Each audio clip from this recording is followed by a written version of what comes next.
Hello everyone, welcome to my YouTube channel. हमारे YouTube channel BK ma'am GS centre में आप सबका बहुत बहुत स्वागत है। हम लोग इस संविधान के सेशन में हम लोग का जो आज क्लास है, तीसरा क्लास है। इसके पहले हम लोगों ने भारतीय संविधान का संक्षिप्त इतिहास जान लिया है। उसके बाद दूसरे पार्ट में हम लोगों ने भारतीय संविधान सभा को देखा है, कौन कौन से प्रस्ताव बनाए और उनकी कितनी बैठकें हुई, ये सारे कुछ हम लोग इसके दूसरे पार्ट में देख चुके हैं। आज हम लोग का जो पार्ट है वह तीसरा है। तीसरे पार्ट का जो टाइटल है वह है भारतीय संविधान की उद्देशिका अथवा प्रस्तावना, यानी कि भारतीय संविधान की जो प्रस्तावना है उसको आज हम लोग जानेंगे। नेहरू द्वारा प्रस्तुत उद्देश्य संकल्प में जो आदर्श प्रस्तुत किया गया उन्हें ही संविधान की उद्देशिका में शामिल कर लिया गया।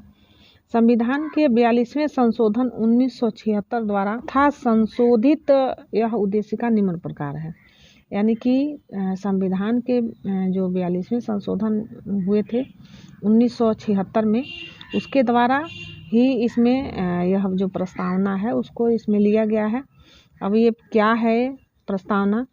हम भारत के लोग भारत को एक संपूर्ण प्रभुत्व संपन्न समाजवादी पंथ निरपेक्ष लोकतंत्रात्मक गणराज्य बनाने के लिए तथा उसके समस्त नागरिकों को सामाजिक, आर्थिक और राजनीतिक न्याय, विचार, अभिव्यक्ति, विश्वास, धर्म और उपासना की स्वतंत्रता, प्रतिष्ठा और अवसर की समता प्राप्त करने के लिए तथा उन सब में व्यक्ति की गरिमा और राष्ट्र की एकता और अखंडता सुनिश्चित करने वाली बंधुता बढ़ाने के लिए दृढ़ संकल्प होकर अपनी इस संविधान सभा में आज तारीख 26 नवंबर 1949 ईस्वी मिति मार्गशीर्ष शुक्ल सप्तमी संवत 2006 विक्रमी को एतद द्वारा इस संविधान को अंगीकृत, अधिनियमित और आत्मार्पित करते हैं।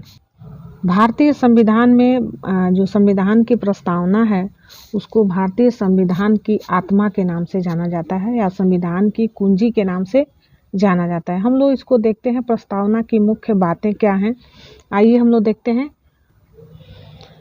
भारतीय संविधान की प्रस्तावना को संविधान की कुंजी कहा जाता है, यानी कि जो भारतीय संविधान है ये इसका जो प्रस्तावना है उसका संपूर्ण सार है।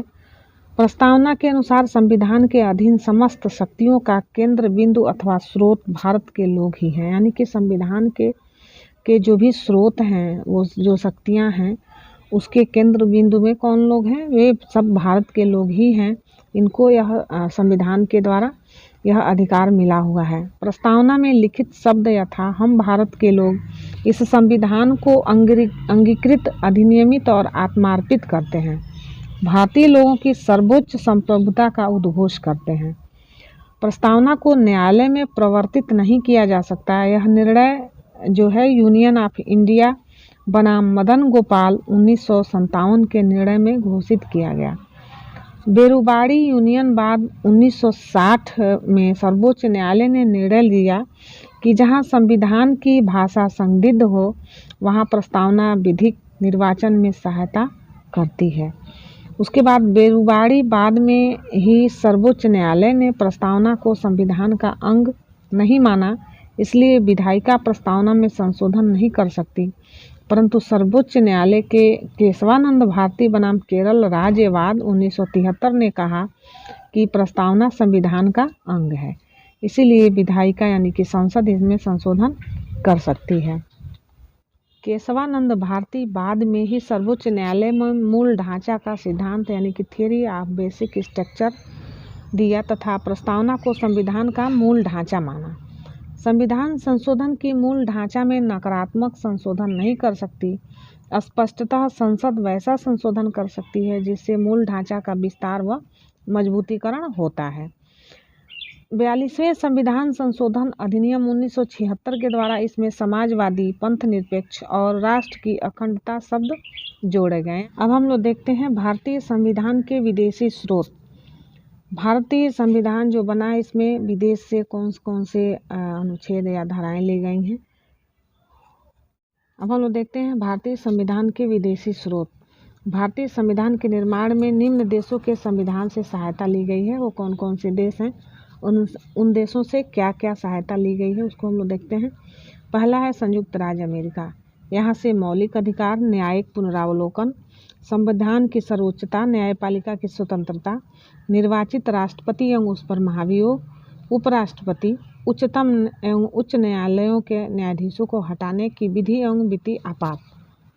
ये सारे बिंदु जो हैं वो संयुक्त राज्य अमेरिका से लिए गए हैं। दूसरा है ब्रिटेन।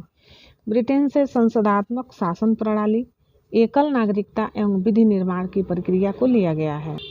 आयरलैंड से नीति निर्देशक के सिद्धांत, राष्ट्रपति के निर्वाचक मंडल की व्यवस्था और राष्ट्रपति द्वारा राज्यसभा में साहित्य, कला, विज्ञान तथा समाज सेवा में इत्यादि के क्षेत्र में ख्याति प्राप्त व्यक्तियों का मनोनयन। चौथा है ऑस्ट्रेलिया।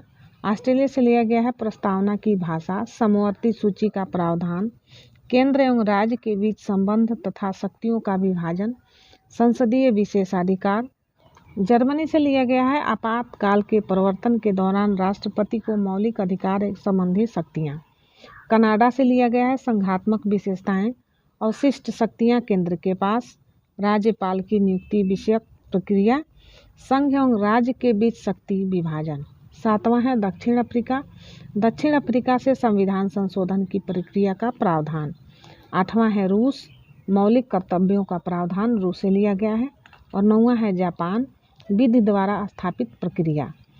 तो ये 9 देश हैं। 9 देशों से ये सारे बिंदु लिए गए हैं भारतीय संविधान में। नोट में हम लोग देखते हैं कि भारतीय संविधान के अनेक देशी और विदेशी स्रोत हैं, लेकिन भारतीय संविधान पर सबसे अधिक प्रभाव भारतीय शासन अधिनियम 1935 का है।